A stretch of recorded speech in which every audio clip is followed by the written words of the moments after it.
الحمدللہ وحدہ لا شریک لہ والصلاة والسلام علی من لا نبی بعد اما بعد فاعوذ باللہ من الشیطان الرجیم بسم اللہ الرحمن الرحیم لقد کان لکم فی رسول اللہ اسوۃ حسنہ اللہم صلی علی محمد وعلی آل محمد کما صلیت علی ابراہیم وعلی آل ابراہیم انک حمید مجید۔ اللہ رب العزت نے حضور اکرم صلی اللہ علیہ وسلم کو قیامت تک آنے والے تمام انسانوں کے لیے اسوہ حسنہ، نمونہ اور معیار بنا کر بھیجا ہے۔ خوشی ہو یا غمی، راحت ہو یا تکلیف، سفر ہو یا حضر، ہر حالت کے لیے رسول اکرم صلی اللہ علیہ وسلم ہماری اسوہ حسنہ ہیں۔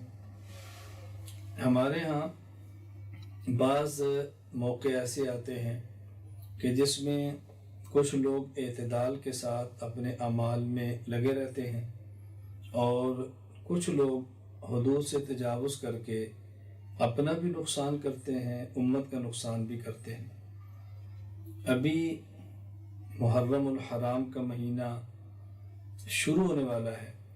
محرم الحرام کے حوالے سے بہت ساری باتیں ایسی ہیں جس کو سمجھنا بطور مسلمان ہونے کے ضروری ہے۔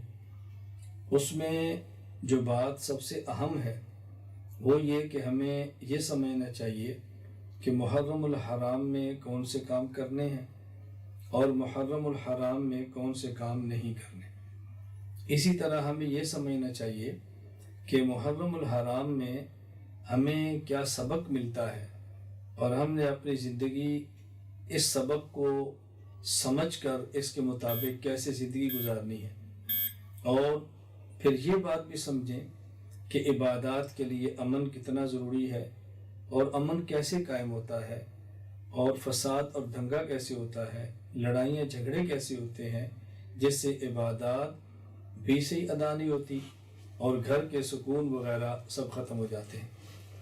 جہاں تک تعلق پہلی بات کا ہے، ذرا اس کو سمجھ لیں۔ محرم میں بنیادی طور پر کرنے کے دو کام ہیں۔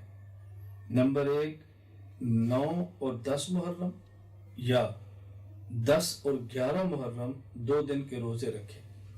حضور اکرم صلی اللہ علیہ وسلم نے 10 محرم کا روزہ رکھا اور پھر آپ نے فرمایا کہ آئندہ سال اگر میں زندہ رہا تو انشاءاللہ العزیز ایک روزے کا مزید اضافہ کروں گا۔ یہ آپ نے کیوں فرمایا؟ جب آپ نے 10 محرم کا روزہ رکھا تو رسول اکرم صلی اللہ علیہ وسلم یہ بتایا گیا کہ ہمارے ہاں یہود 10 محرم کا روزہ رکھتے ہیں، تو آپ نے آئندہ سال ایک اور روزہ رکھنے کا ارادہ فرمایا تاکہ عبادات میں بھی یہود کے ساتھ ہماری مشابہت نہ ہو۔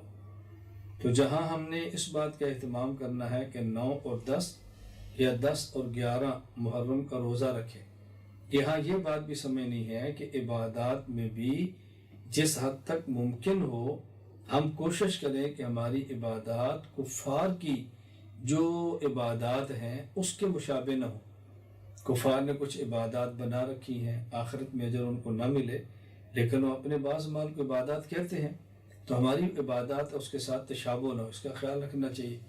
نمبر 2، 10 محرم کو اپنے اہل و عیال پر خرچ میں ذرا وسعت پیدا کریں، اور رسول اکرم صلی اللہ علیہ وسلم نے خود اس کی ترغیب دی ہے۔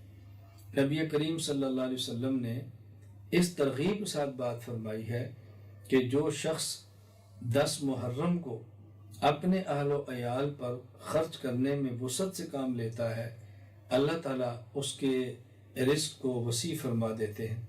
ہمیں پیغمبر کی بات پر یقین ہونا چاہیے، رسول اللہ صلی اللہ علیہ وسلم کے فیصلوں پر یقین ہونا چاہیے۔ اس لیے 10 محرم کو اپنے اہل و عیال، اپنی بیوی، اپنے بچے، ان پر قدر وسعت کے ساتھ ذرا خرچ کریں۔ ہم اس دن دوسروں پر خرچ کرنے کی بات کرتے ہیں، اپنے اہل عیال کو بھولتے ہیں، تو جب پیغمبر صلی اللہ علیہ وسلم کا ارشاد اس دن اپنی اولاد، اپنے گھر والوں پر خرچ کرنے کا ہے، تو ہمیں اس کا اہتمام بہت زیادہ کرنا چاہیے۔ تو محرم میں بطور خاص کرنے کے 2 کام ہیں۔ نمبر 1، 10 محرم اور 11 یا 9 اور 10 محرم کا روزہ۔ نمبر 2، 10 محرم کو اپنے اہل و عیال پر اپنی ہمت کے مطابق قدر وسعت کے ساتھ خرچ کرنا، یہ بھی نہیں کہ قرض لے لیں، یہ بھی نہیں کہ تنگ بھی نہ ہوں، لیکن کوشش کریں عام دنوں میں فروٹ نہیں ہوتا تو 10 کو فروٹ کھلا دیں، عام دنوں میں آپ سبزی پکاتے ہیں تو اس دن گوشت پکا لیں، تو عام دنوں میں اگر کوئی میٹھا نہیں ہوتا ہے میٹھا کھلا دیں بچوں کو۔ تو یہ کام ہے جو ہمارے کرنے کے۔